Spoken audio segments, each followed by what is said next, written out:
I'm back at Universal Studios Hollywood today to check up on the park. How about you and I dive right in?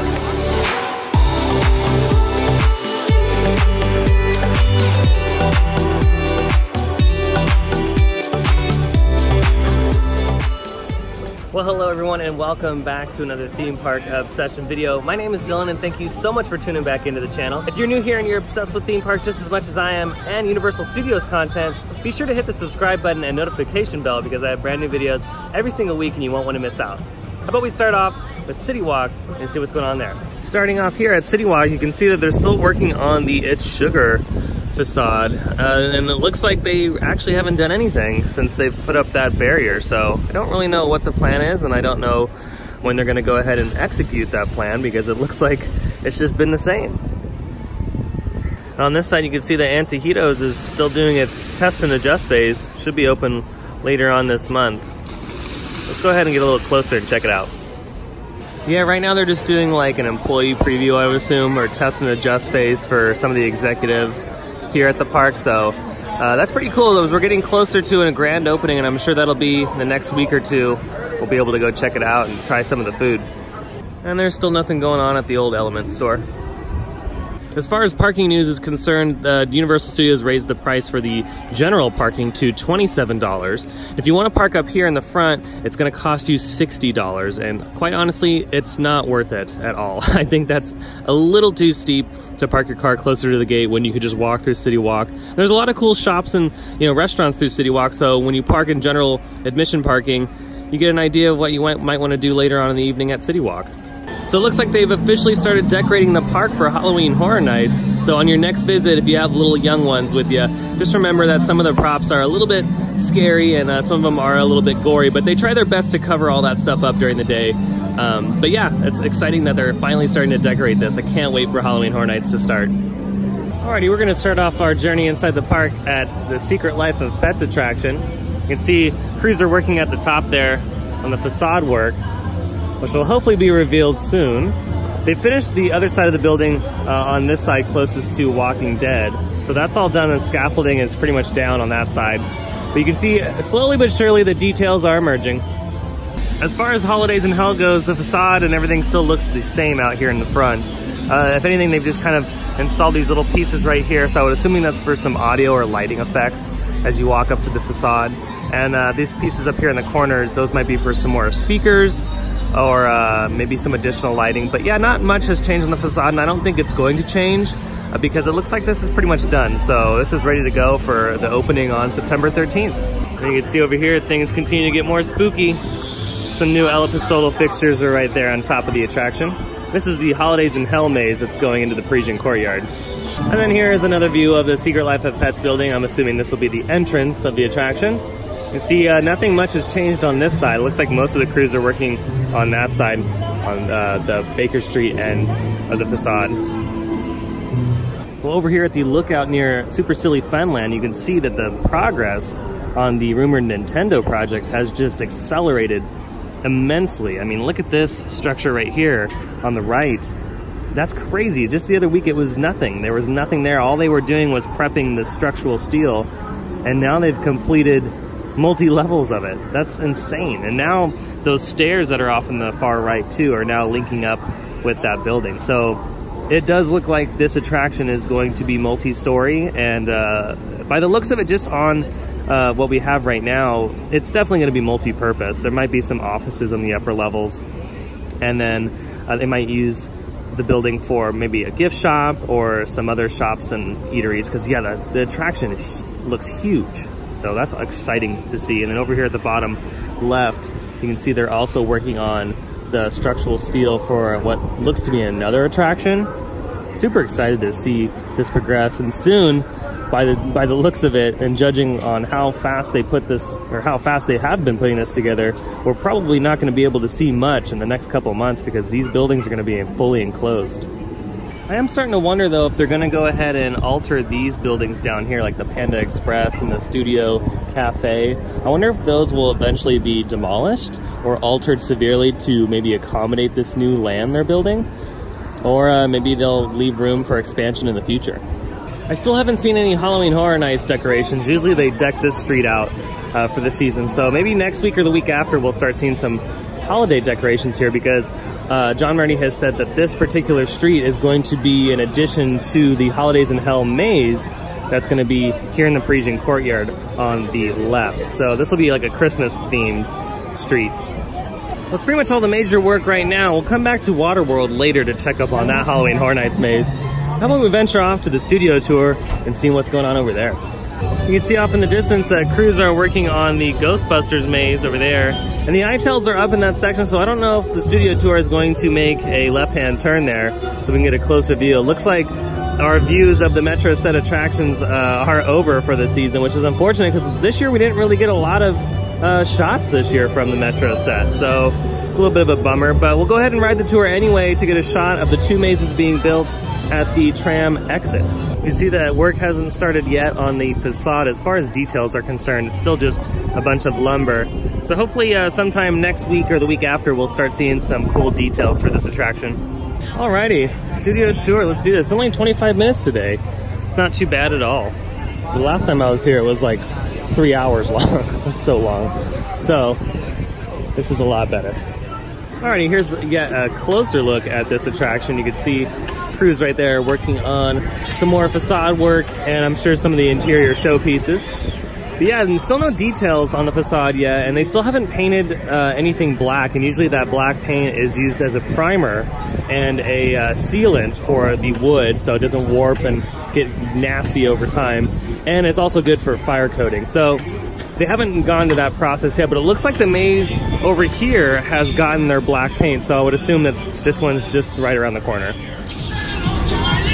All right, let's see how long the line is for Jurassic World today. Oh, it's actually not that bad at all. All right, and here's all the Nintendo stuff. Walls are about 4 times thicker than your average wall in your home or your apartment. Go over her lines, change it to a different wardrobe, whatever it is she needs to do, this is her place to do it. And we're always just keeping a lookout because they can start filling at any time. Now, if you're not familiar with Superstore, it's a half-hour comedy on NBC. And they are in the middle of filming season 5 right now. Now, a lot of it's filming at the home. Alrighty, we just got off the studio tour. We didn't really see too much Halloween Horror Nights construction other than just the normal, usual that we see every time we ride the studio tour. And if anything, the new stuff that we saw were the shipping containers over by the Metro Set Scare Zone and attractions. So they usually put those up as a sound barrier. And then also, we have a lot of facade work happening on the other maze that is yet to be announced in the tram garage. So that's really cool. I'm not really sure what facade that's going to be, too. I'm still trying to figure it out. It kind of looks like a movie theater entrance, but then it kind of looks like a storefront or a house. So like it's either one of those three. But we'll find out, I'm sure, in the next week or two, because then the event starts in September, the second weekend of September, actually.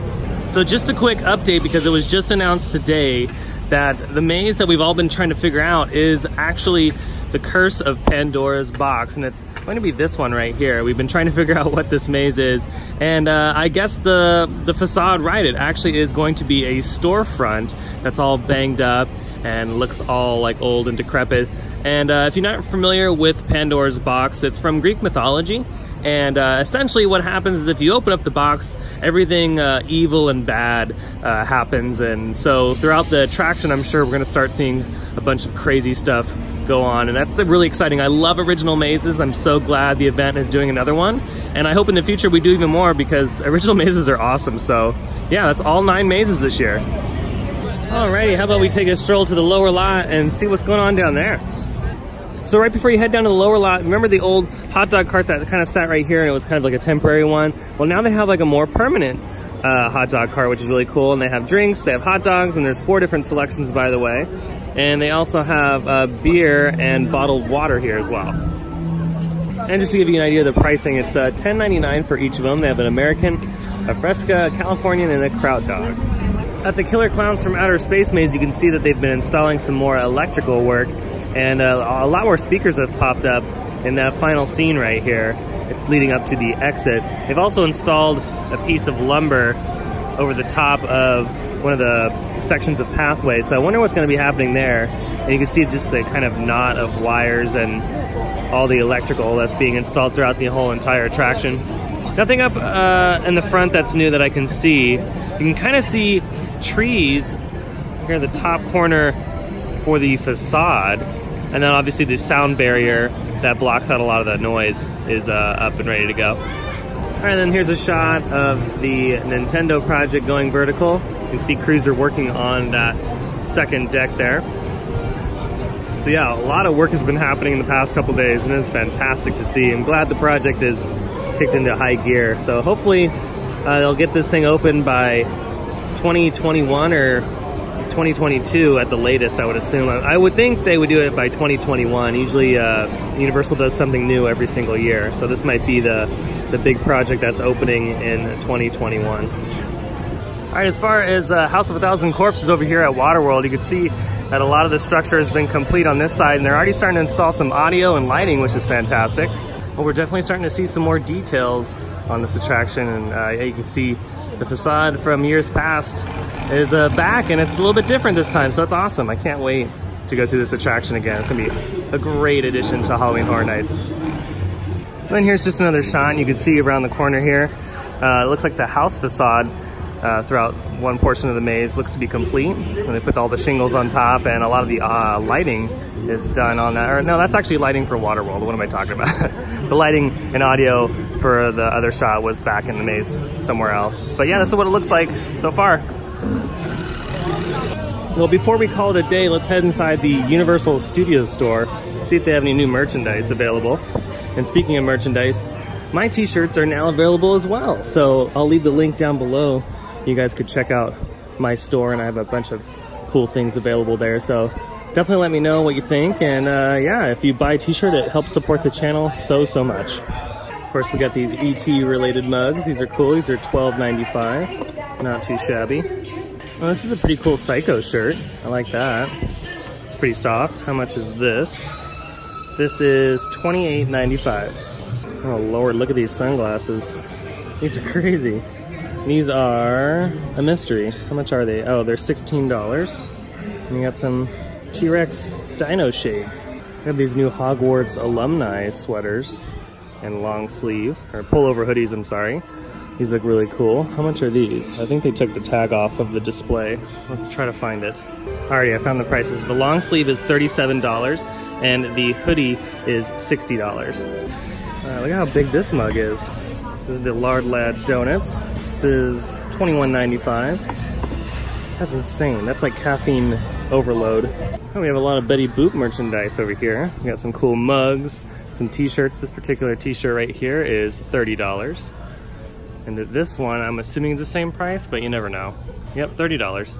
We have some Secret Life of Pets merchandise over here. We have this long sleeved sweater, and this is $55.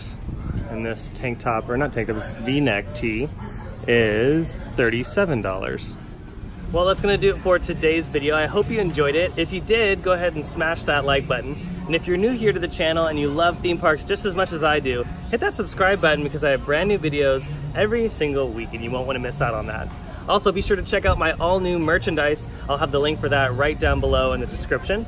And other than that, I hope you have a beautiful day and I'll see you next time in the park. Bye.